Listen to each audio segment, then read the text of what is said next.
Oke, halo guys, balik lagi bareng aku, Reta Pramesti. Di video kali ini, aku mau bahas mengenai berapa sih nilai agar lolos SNBP 2024. Ini video khusus untuk kamu pejuang 2024. Semoga bisa membantu. Jangan lupa juga buat bantu like, komen, serta subscribe channel ini, karena channel ini bakal update banget membahas tentang pejuang PTN 2024, baik untuk jalur SNBP, SNBT, jalur mandiri. Aku juga biasanya suka bahas konten tentang finance dan edukasi lainnya. Oke, langsung aja kita masuk ke pembahasan kita. Yang pertama, teman-teman harus tahu dulu apa sih SNBP. SNBP adalah seleksi nasional berbasis prestasi. Ini adalah proses seleksi menggunakan nilai rata raport, mata pelajaran, dan juga komponen penggali minat bakat sebagai faktor penentu kelulusan. Kriteria lulusnya kurang lebih seperti ini guys. Nilai raport usahain rata-rata nilainya itu tuh nanti kamu bisa cek ya di video ini berapa sih rata-rata nilai minimal buat lolosnya. Lalu juga konsistensi nilai semester 1 hingga 5. Biasanya mayoritas yang lolos adalah nilainya memang konsisten, di mana nilai semester 1 sampai semester 5 itu tidak turun atau naik secara signifikan. Jadi memang itu faktor penentu lolosnya. Untuk prestasi yang dimiliki, bisa kamu lampirkan untuk yang bidang apapun ya, di bidang akademik maupun non-akademik, baik di tingkat internasional, nasional, provinsi, kabupaten, kota, atau kalau misalnya tidak melampirkan juga tidak apa-apa. Asalkan kamu nanti masuk ke ranking eligible di sekolah kamu. Selain itu, track record alumni. Track record alumni ini juga penting karena persebaran alumni di PTN tersebut juga menjadi penilaian bagi PTN tersebut. Misalnya, kamu tuh banyak nih alumninya yang lolos ke Universitas Brawijaya. Berarti kemungkinan kamu lolos ke UB juga semakin besar. Oke? Nah, di sini aku mengambil data dari survei kampusimpian.com. Di sini mereka sudah membuat survei untuk ribuan orang gitu ya yang lolos ke SNBP. Dan sudah disimpulkan bahwa interval nilai mereka dari semester 1 sampai semester 5 itu di rentang berapa? Apakah di range 75 sampai 80, 80 sampai 85, 85 sampai 90, 90 sampai 95 atau 95 sampai 100.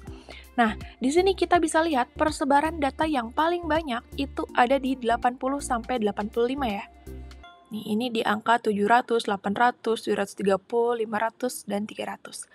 Nah, di interval nilai lainnya itu ada yang lolos gitu ya. Nah, tapi itu tuh tidak sebanyak nilai di 80 sampai 85.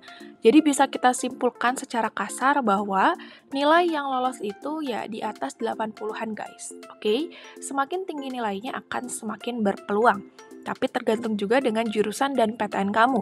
Berapa pesaing kamu, berapa peminatnya, dan berapa nilai mereka. Begitupun faktor lainnya ya, karena tidak hanya nilai untuk faktor penentu kelulusan SNBP. Oke, di hasil data ini sudah diproses gitu ya, di mana min-nya rata-rata untuk semester 1 itu ada di 82,28, semester 2 83,31, semester 3 84,81, semester 4 85,96, dan semester 5 87,47. Kalau misalnya kita lihat datanya ini adalah nilai min-nya itu semakin naik ya, 82, 83, 84, 85, 87. Jadi, pola untuk nilai yang lolos ke SNBP usahakan grafiknya naik. Walaupun sedikit, itu semakin berpeluang guys ya. Oke, jadi di sini bisa kita simpulkan bahwa siswa yang mendominasi lulus di jalur SNBP berdasarkan data tahun ke tahun ialah siswa yang memiliki nilai rata-rata semester 1 dengan nilai 80 sampai 85 dan di semester 5 di antara 85 sampai 90. Oke? Jadi usahain naik nilainya. Oke, jangan lupa prestasi ya. Prestasi cukup penting. Berdasarkan survei dari kampusimpian.com, hasil data juga menunjukkan 60% siswa melampirkan prestasi dan 40% tidak melampirkan prestasi. Prestasi yang bisa dilampirkan tadi ya, mulai dari yang juara itu diutamakan ya, dan berhubungan dengan lomba baik akademik maupun non-akademik, dan usahakan lampirkan ya kalau misalnya ada. Sekarang masih bulan Agustus, sampai bulan Desember atau Januari itu masih ada berapa bulan? September, Oktober, November, Desember. Itu 4-5 bulan. Kamu bisa cari guys, lomba-lomba baik online maupun offline yang memang lebih baik itu berhubungan sama jurusan yang kamu ingin. Misalnya kamu pengen masuk jurusan ekonomi, carilah lomba-lomba yang berhubungan sama ekonomi, biar itu semakin menunjang, oke? Nah, data lain juga yang perlu kamu tahu dan kamu kepoin gitu ya, itu adalah terkait akreditasi dan ranking sekolah. Semakin tinggi akreditasinya dan rankingnya juga semakin di atas, itu bakal membuat kamu lebih berpeluang. Lalu persentase alumni yang lolos. Kayak berapa banyak nih alumninya, dan yang masuk ke jurusan kamu tuh ada berapa orang.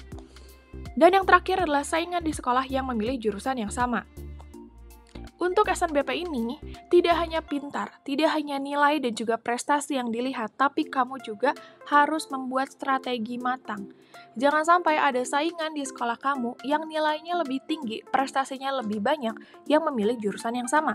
Karena jika kuotanya itu per sekolah tidak lebih dari 1 orang, kamu pasti terdepak, oke?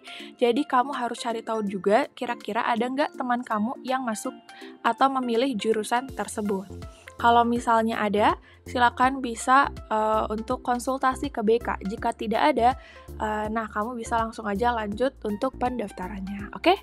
So, gitu aja untuk pembahasan SNBP 2024. Semoga video ini bermanfaat. Dan jangan lupa buat bantu like, comment, share, serta subscribe channel ini biar semakin bermanfaat ke depannya. Terima kasih and see you in the next content. Bye!